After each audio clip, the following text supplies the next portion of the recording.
Hello and welcome to Unfold. I am Jawad Tehami. In today's program, we are going to talk about three major developments. We are going to initially touch upon the state visit of His Majesty King Abdullah II Ibn al-Hassan, the King of Hashemite Kingdom of Jordan, to Pakistan at the invitation of Prime Minister Shehbaz Sharif.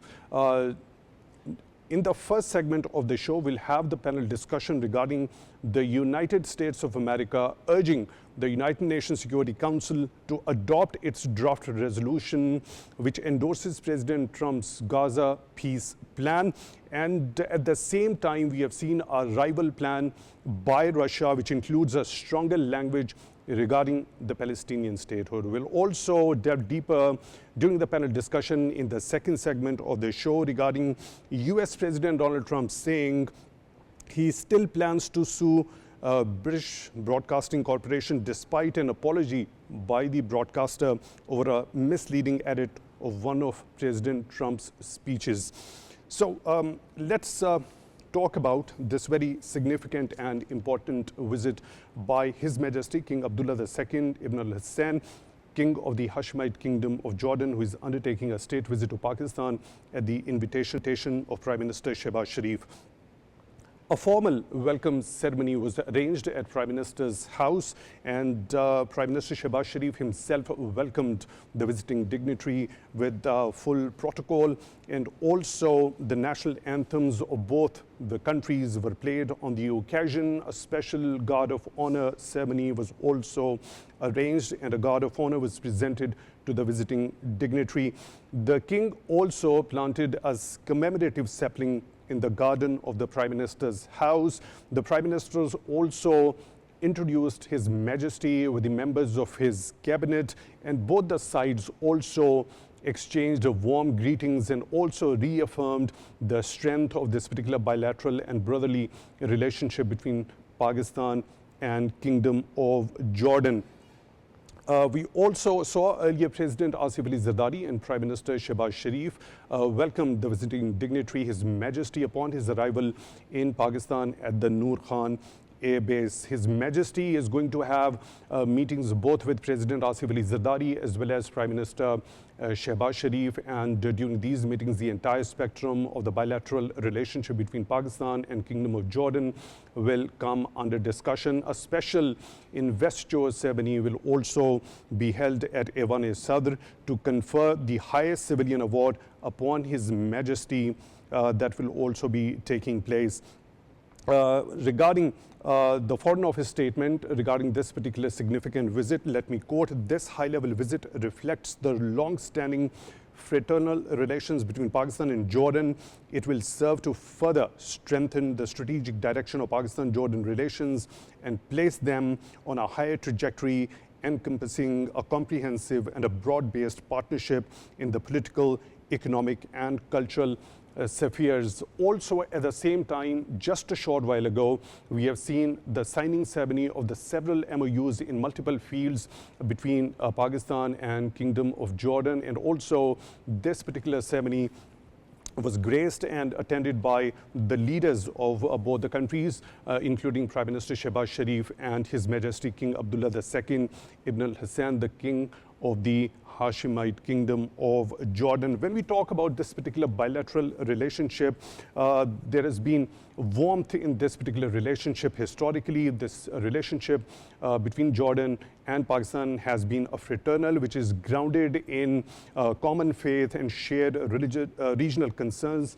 the mutual commitment towards regional peace and stability, and also broadly when we talk about the Muslim world. This particular bilateral relationship has been cultivated in cooperation when we talk about diplomacy, defense, economics and cultural exchanges as well. On the political front, we have seen a close coordination between Pakistan and Jordan on major regional and international issues, including the issues that concern the Middle East broadly. When we specifically talk about the Palestinian cause and issue, also the broader Muslim world. Now, this particular visit by His Majesty signals a renewed momentum on this particular front. We also talk about the defense and security cooperation. We know for a fact there has been reliance on part of Kingdom of Jordan. As for the military training institutions of Pakistan are also concerned. There has been collaboration when it comes to counterterrorism between the two countries. Also, the strategic dialogue between both of these countries. On the economic front, there is an immense potential when it comes to investment and trade between both of these states. And also, the leadership of both these countries look forward to expand this particular relationship on the economic front when it comes to enhancing the investment and trade between the two in multiple sectors, primarily including the pharmaceuticals, when it comes to textiles, also agriculture and energy sector as well. Now, this particular visit also aims to push that particular relationship on the economic lines as well. As far as we talk about the cultural affinities, they have been deep-rooted between the two countries. The social context of this particular relationship has also been significant. We have seen the shared religious heritage and also the continuous people-to-people exchanges. As this particular visit continues, Pakistan TV, through its various news bulletins and different programs, will continue to update regarding as to what happened to be the major happenings regarding this particular visit during this two-day state visit of His Majesty King Abdullah II Ibn al-Hassan, King of Hashemite Kingdom of Jordan, to Pakistan. We all look forward to further consolidation of this particular bilateral relationship between the two countries. Now, let's begin with the first segment. We'll definitely delve into a panel discussion. We'll try to understand as to what exactly is the difference when we talk about that draft resolution by the United States of America, which it has urged the United Nations Security Council members to adopt immediately for a long-term peace, which primarily endorses the 20-point Gaza peace plan by President Donald Trump, with the Secretary of the State of the United States of America, Marco Rubio, saying, let me quote, historic comprehensive plan to end the Gaza conflict is the best path to peace in the Middle East. Our UN Security Council resolution will enable that plan and enjoys broad international and regional support. We are grateful to Qatar, Egypt, the United Arab Emirates, Saudi Arabia, Indonesia, Pakistan, Jordan, and Turkey for their endorsement. The Middle East has never been this close to a real and lasting peace, unquote. At the same time, we have seen a statement coming from the US mission at the United Nations saying, let me quote, the United States thanks Qatar, Egypt, the UAE, Saudi Arabia, Indonesia, Pakistan, Jordan, and Turkey for backing our Security Council resolution on Gaza that advances President Trump's historic 20-point comprehensive plan to end the conflict in Gaza. With firm regional endorsement secured at Sharm el-Sheikh on September the 29th, the plan delivers a credible path to lasting peace and stability for Israelis, Palestinians, and the region. We call for swift adoption. At the same time, interestingly, we've seen a rival proposal on the part of Russia, which has given in a statement, its mission at the United Nations has given a statement. This particular rival proposal by Russian side actually contains a stronger language when it comes to the Palestinian statehood. Now, what exactly this particular statement by the Russia's UN mission says, the Council resolutions also are supposed to reaffirm fundamental decisions. First and the foremost, the two-state solution for the Israeli-Palestinian settlement. Russia also says those provisions were not in the US draft, so it circulated its own text whose objective is to amend the US concept and bring it into conformity with previous council decisions. On the contrary, we would like to stress that our document does not contradict the American initiative. On the contrary, it notes the tireless efforts by the mediators, the United States, Qatar, Egypt, and Turkey, without which the long-awaited ceasefire and the release of the hostages and detainees would have not been possible. It also says that it welcomes the provisions of President Trump's plan that brought about a ceasefire, release of the hostages and detainees, exchange of the bodies, and resumption of humanitarian access and aid deliveries. Also, there are reports, there were some objections made by the United Nations Security Council members regarding that particular draft which has been put forth by the United States of America. and certain revisions in that particular draft have also been made by the United States of America. What is primarily the difference between both of these two drafts? These both drafts are expected to be put for vote early next week at the United Nations Security Council. Which out of these two drafts carries more weight? That is what we are going to understand from our panelists right after a short break. For that, stay tuned.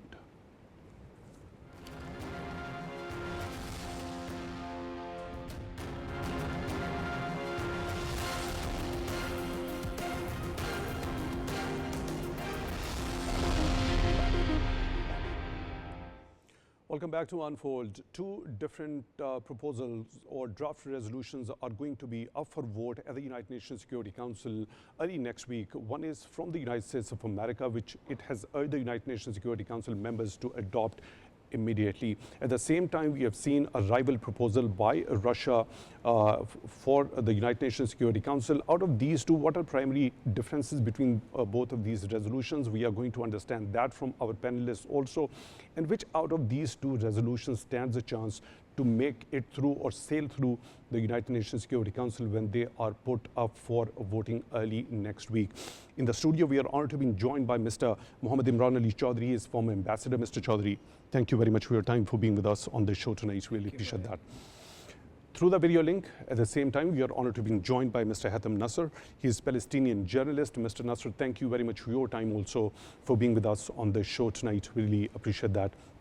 Excellency, if you allow me, let me quickly begin with Mr. HAITAM NASEER. Mr. HAITAM NASEER, before heading into what are the differences between both of these resolutions and which out of these resolutions actually stand a chance to sail through to the United Nations Security Council, what is the situation at this particular point in time as we speak, especially after the ceasefire that was reached between Israel and Palestinian resistance group Hamas? We've seen multiple media reports hinting to a fact there have been multiple violations on the part of Israelis. What is the situation at this particular point in time in terms of the ceasefire violations on the part of Israelis, how the Palestinians are responding to it, and what is the status of the delivery of humanitarian aid into the enclave? Okay, first of all, thank you for hosting me. I think the reports which are coming from Gaza are disappointing, even to those who were very optimistic about the deal with between Israel and Hamas after Trump mediation, because daily there are tens of Palestinians still killed by the Israeli fire. Yesterday and today combined, more than 30 Palestinians were killed. And there have been a lot of warnings for Palestinians in Gaza to leave from this area to this area. So the status of war is still there. Although Israelis have de-escalated the war or decreased the intensity after the ceasefire agreement, but it didn't mean that the war ended. Also, the humanitarian aid did not reach in any single day the number of trucks that were agreed on. The number of trucks were agreed on were 600 trucks per day. None of the days since this deal was signed witnessed this number of trucks entering Gaza. Beside many other interference of the Israeli military in different areas, Gaza authorities were trying to facilitate the life of the civilians in for different excuses. Now, if we want to comment about the resolutions, the resolutions are presented by two major powers, but none of them have... I seek your pardon for the interjection over here. I just wanted your view regarding as to the current situation as far as Gaza's enclave is concerned after those ceasefire violations on the part of Israel. So I'll come back to you regarding as to the status of both these resolutions, one put forward by United States of America, the other by Russia, and which of these two stand a chance to sail through the United Nations Security Council. Ambassador Chaudhry, now these two resolutions, the first resolution for which the United States of America, most primarily when we talk about the United States mission to the United Nations, says it has urged actually the United Nations Security Council members to adopt that immediately.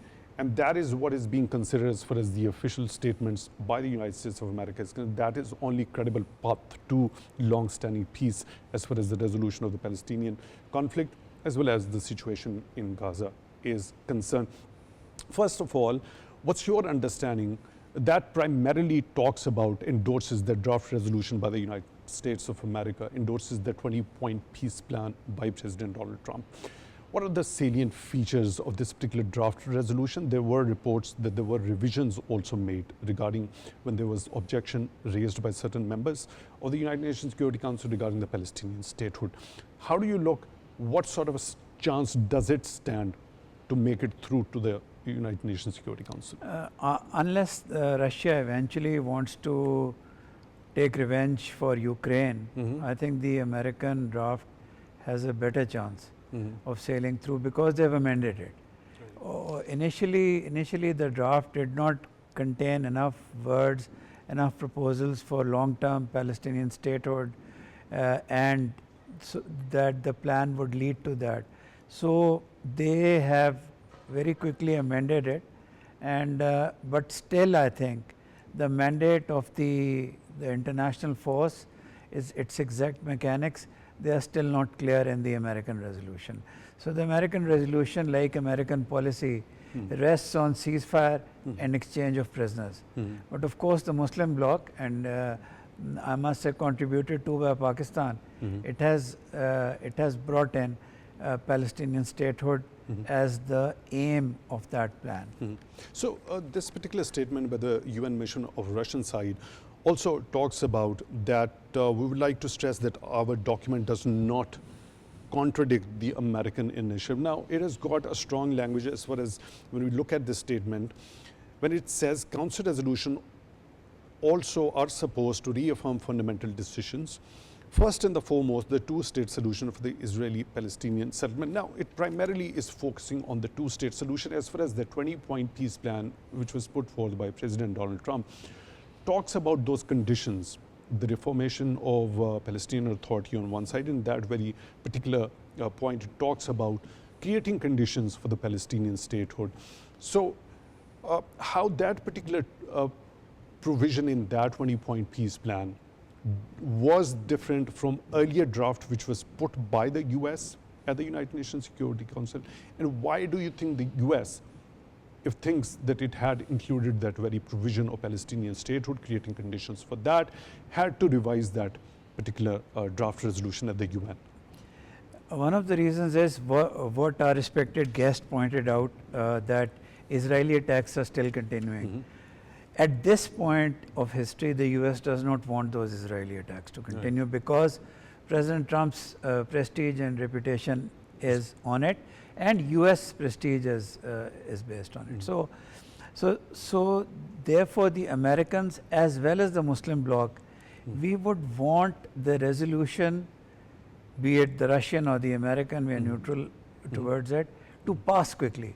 Because if it passes quickly, then the international force would be deployed earlier.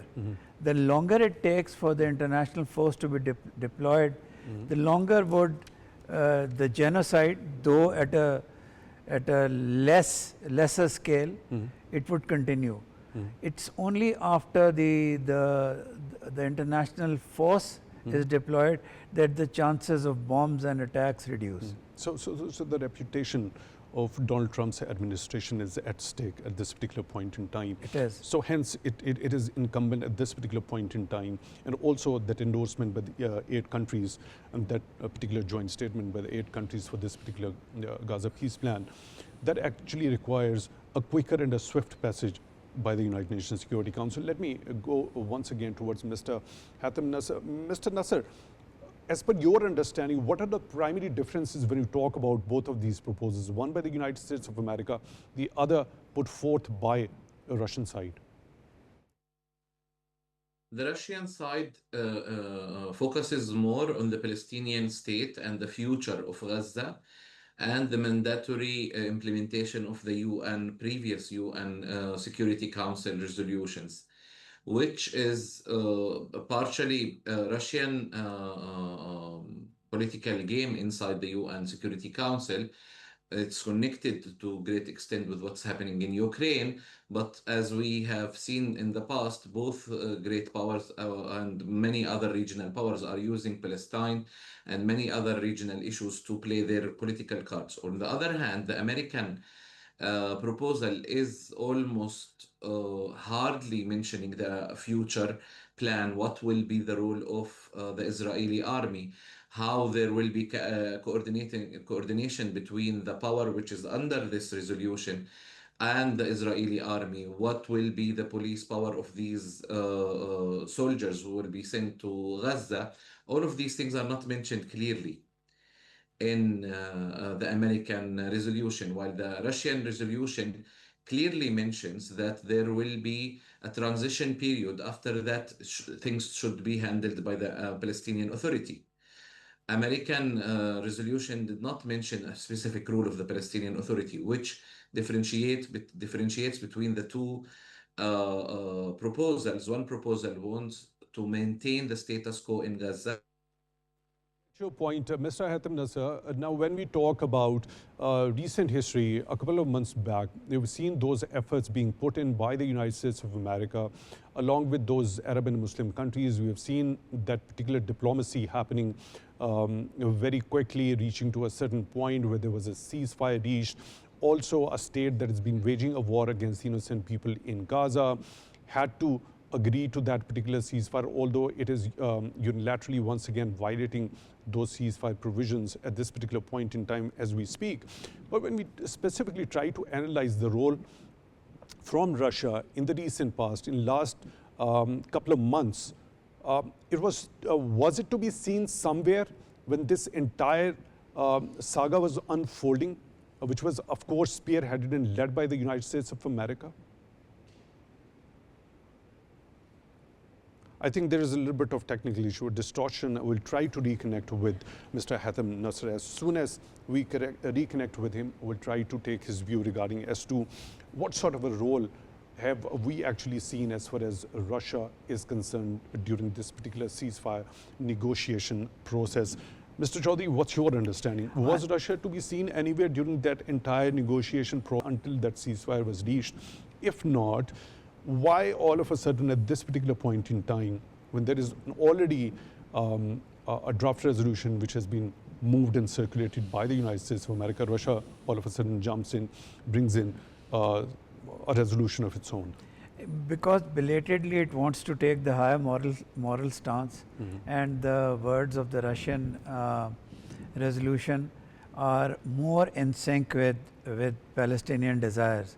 But at the same time, as our worthy guest pointed out, these are big power games. But if it's there to amend the resolution only and make the resolution more encompassing, then it's fine. Then probably they would sit down and let the American resolution go through. That there's a chance. There is a chance. So, if there is a chance, now there are certain voices which say that if there is a rival proposal by the Russian side, are there any sort of chances that it abstains or vetoes such a resolution? In that sort of a scenario, what is going to be? If it abstains, then it's okay. But if it vetoes it, it would be a huge tragedy. I think Russia would not make the mistake of vetoing it.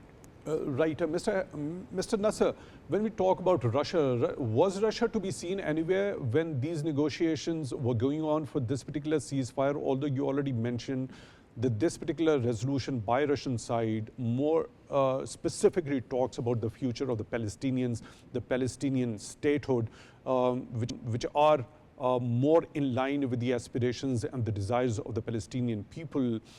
But these negotiations were, of course, led and spearheaded by the United States of America. They pushed the Israelis to agree to that 20-point peace proposal. Hence, a ceasefire was reached. The exchange of hostages and detainees happened. And also, after that, we're looking forward to this particular passage at the United Nations Security Council. So why this parallel draft resolution on the part of Russians at this particular point in time? I think it's because Russians want to project themselves as a main player in the Security Council, and that will mean that they can bargain for other issues. Why they did not participate in any previous negotiation? The answer is very simple: because they are not accepted by Israelis. Israelis accept American mediation. They do not accept Chinese mediation. They do not accept Russian mediation. They even they killed people inside Qatar, which was major mediator during the last 2 years of war. So this is the main reason. But in Security Council, you are a permanent member. You can propose your own proposal and try to lobby for it. And the other reason might be that Russia is focusing on Ukraine. This is and Palestine, and what happened in Gaza took the attention from Ukraine and decreased the military aid and financial aid from America to Ukrainian president, which helped Russia achieve its goal.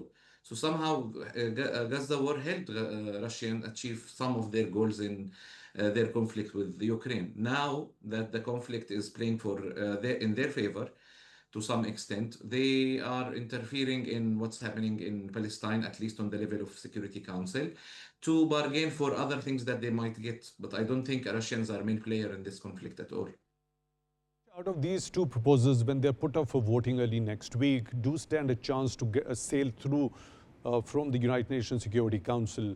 Are there any chances with this particular parallel draft resolution by Russia, are there any sort of chances that it's going to veto this particular resolution by the United States of America? And if yes, if that sort of scenario comes up, do you think there are going to be problems rather for the Palestinians in the coming days?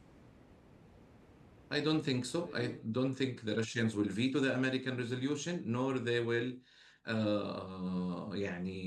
get a lot of support for their own resolution. And this resolution gives a better projection of position for Russia and whoever will vote for that resolution. But the American resolution has more chances to pass because it has support even from the Muslim bloc. It has also the power to influence the decision makers in Israel. So, and it was the main power which mediated between both parties and secured the ceasefire. So this is the resolution which will pass. The question is, what are the details of that resolution? To which extent it will be implemented? To which extent Security Council will play its cards in the future to force Israel to implement this? Because we have seen Security Council passing resolutions before, and in the next step of trying to make Israel implement, the American veto will come. So we don't know if this time will be different. Mr. HAITAM Nasser, Palestinian journalist, joining us through the video link. Thank you very much for taking time out for us tonight. Really appreciate that.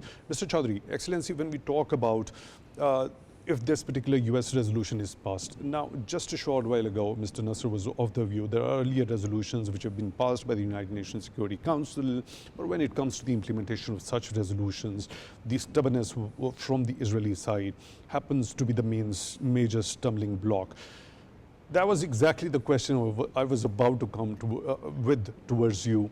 Once this is passed, do you think the US would be in a position to make Israel abide by all the provisions of that Gaza peace plan? The US would do its best if the 8-country Muslim bloc remains strong and it remains engaged. Because if it does, then the US has a lot of interest in having some of those countries sign on to the Abraham's Accord, and that would never happen. This grand dream of Middle Eastern peace would never happen if the Palestinians get a bad deal.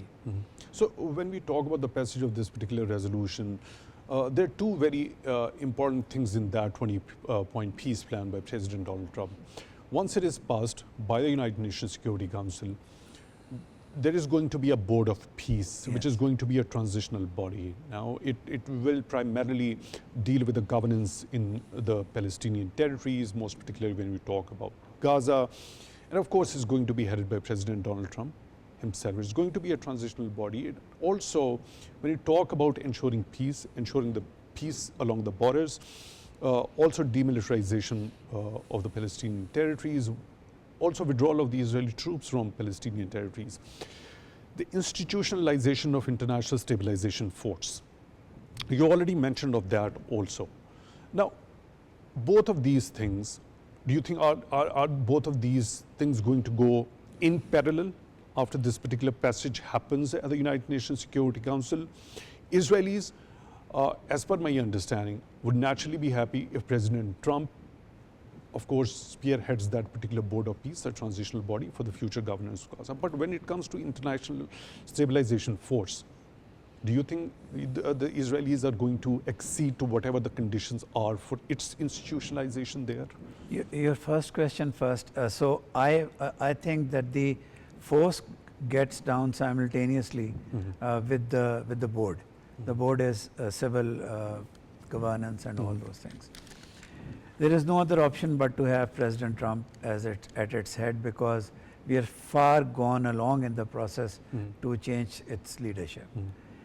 Now, till today, the only country that Israel has objected to be part of the force is Turkey.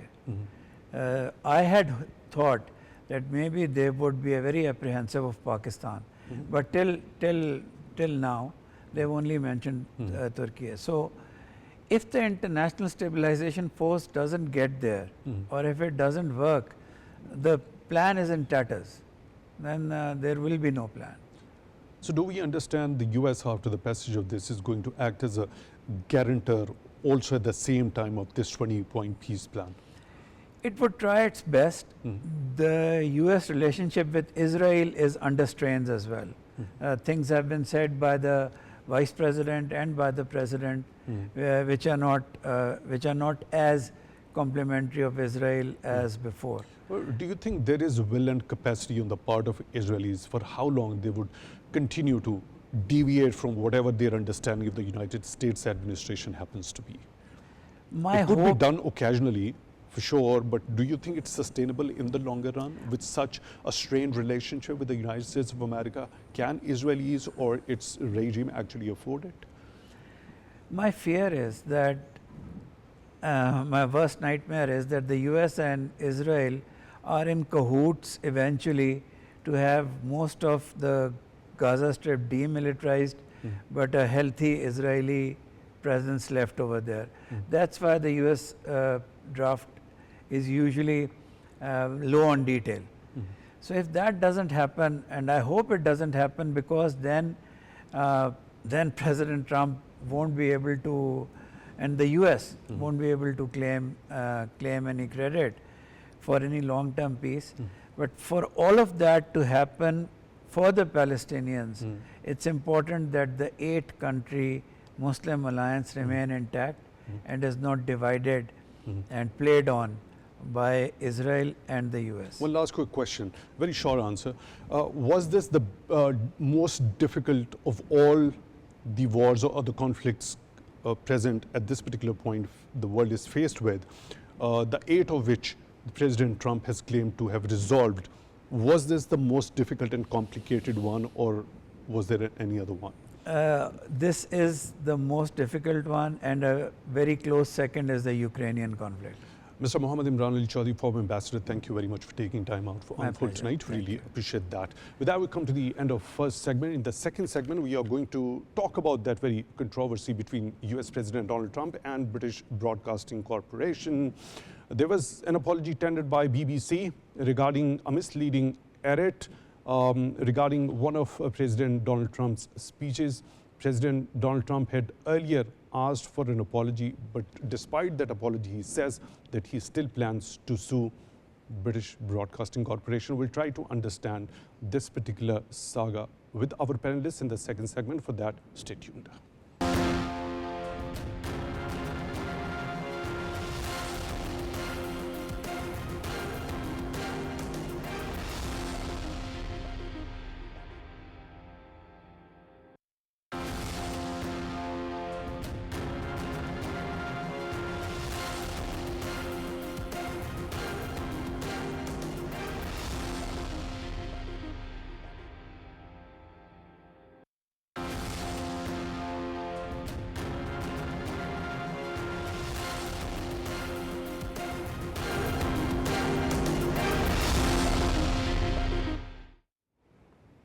Welcome back to Unfold. We are going to talk about that controversy between US President Donald Trump and British Broadcasting Corporation. There is an apology that has been tendered by British Broadcasting Corporation. There have been a number of top-level resignations at this particular media organization. Already, President Donald Trump had asked for this particular apology. There is an apology now, but he says he still plans to sue BBC for that misleading edit regarding one of his speeches. What he exactly had to say, let me quote that. We'll sue them for anywhere between $1 billion and $5 billion, probably sometime next week. We have to do it. I'll also bring in one excerpt from his what he exactly said during a recent interview. But first of all, let's take a listen what exactly President Donald Trump had to say. Yes, I have to. You know, why not? Because they defrauded the public, and they've admitted it, and they're top echelon. Director General and the CEO This both is resigned. within one of our great allies. You know, this is our supposedly. They actually changed my January 6th speech, which was a beautiful speech, which was a very calming speech, and they made it sound radical. And they actually changed it. What they did was rather incredible. They're showing me the results later on, the results of what they did, how they butchered it up. But it was very dishonest. You've just heard what President Trump was saying in that particular interview. He said that edit was impossible to believe. I made a beautiful statement. They made it into not beautiful statement. Fake news was a great term, except it's not strong enough. This is beyond fake. This is corrupt.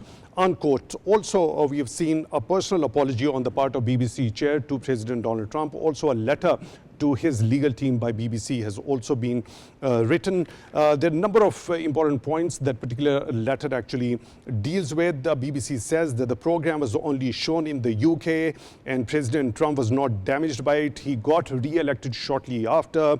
It wasn't designed to mislead, was not meant to be considered in isolation, but part of an hour-long program which included multiple voices in support of President Trump. To understand this entire saga, what has unfolded so far, what could be the possibilities in the future, we are honored to be joined through the video link by Mr. FURRUKH PITTAFI. He's a senior journalist and a senior analyst. Mr. PITTAFI, thank you very much for your time, for being with us on Unfold tonight. We really appreciate that. Also, at the same time, we are honored to be joined by Mr. HASSAN IFTEKHAR. He's a senior journalist and an analyst.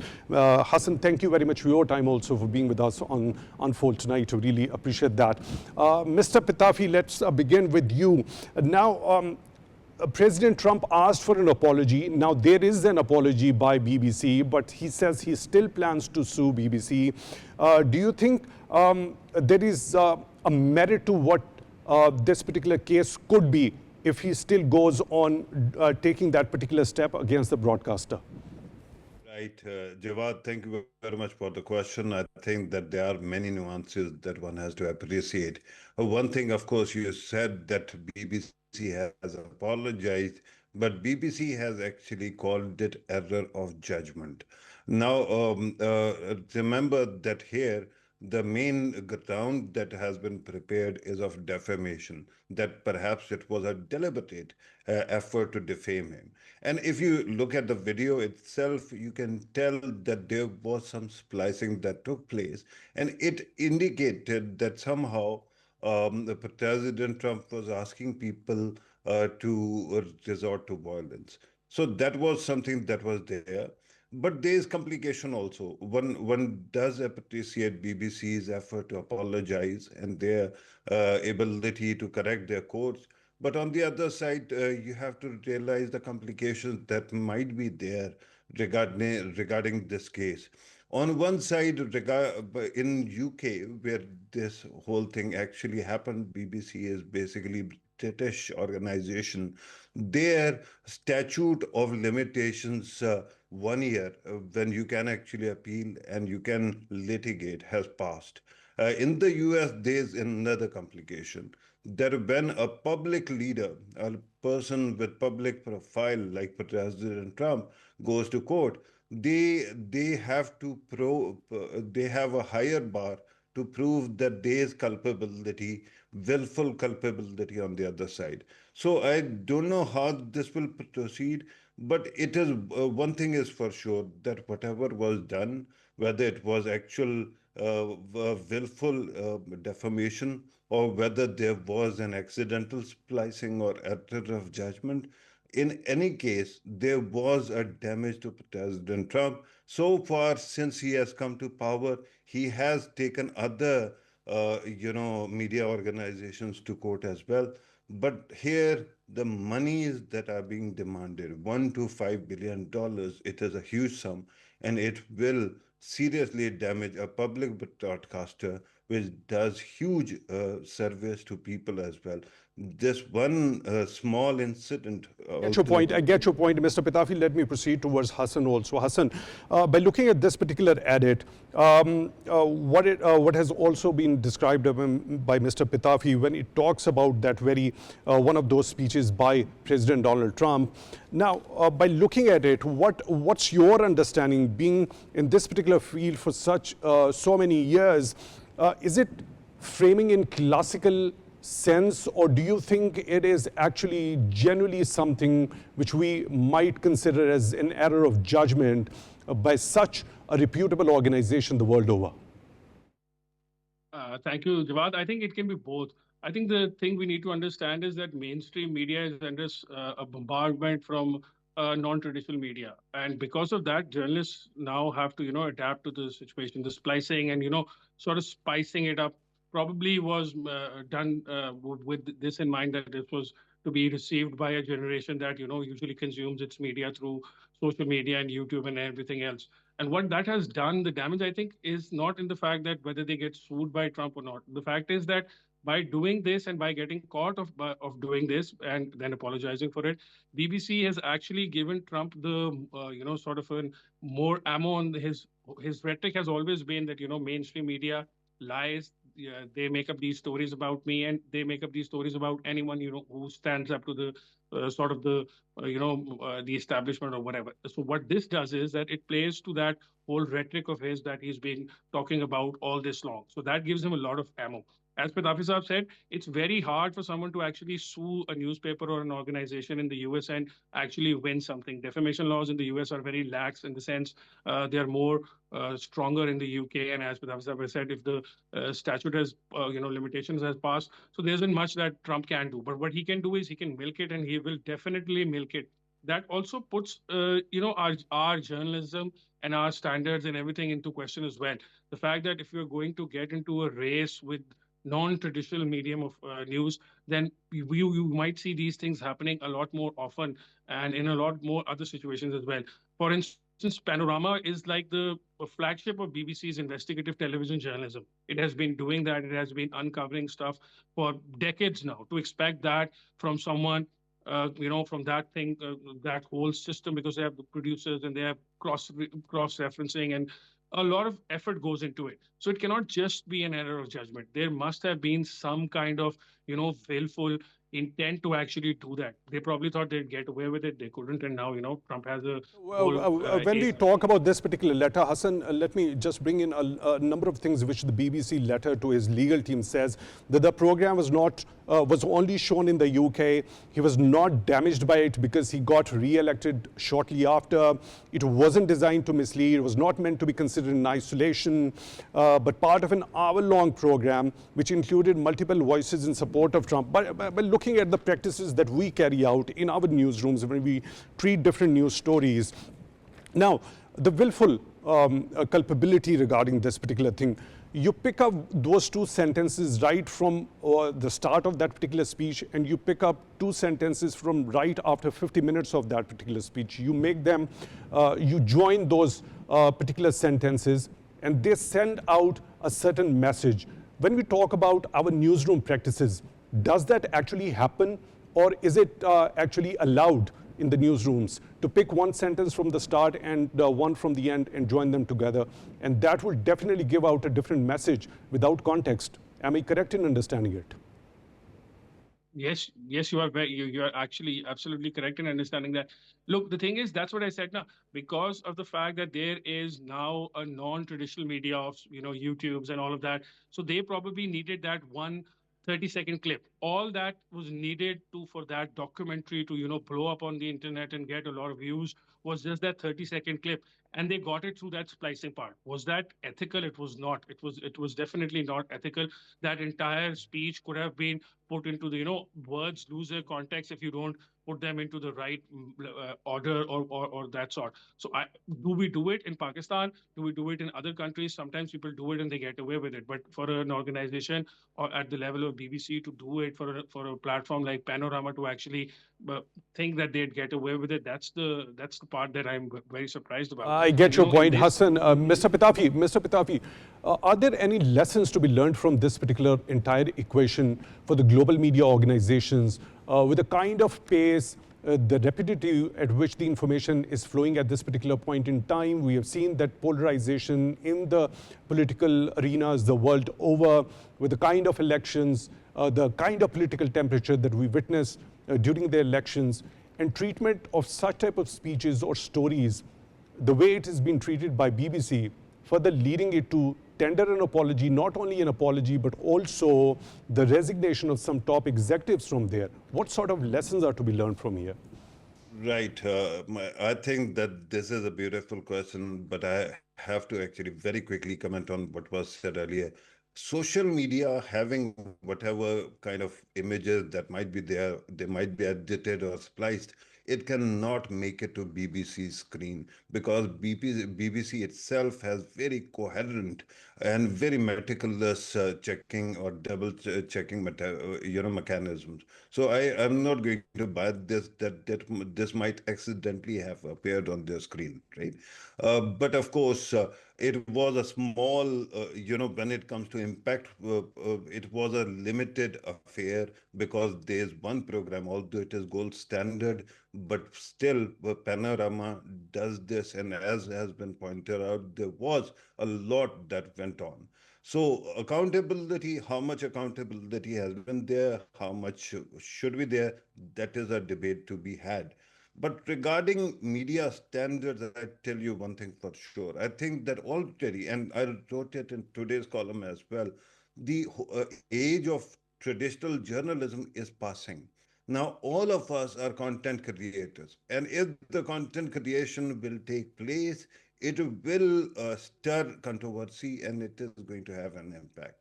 Now, how does the human civilization actually come up to this challenge? I don't know. But these are big challenges, and I seriously hope that in coming days, this lawsuit does not go forward. But President Trump actually thinks that BBC is an organization that does huge service to people as well.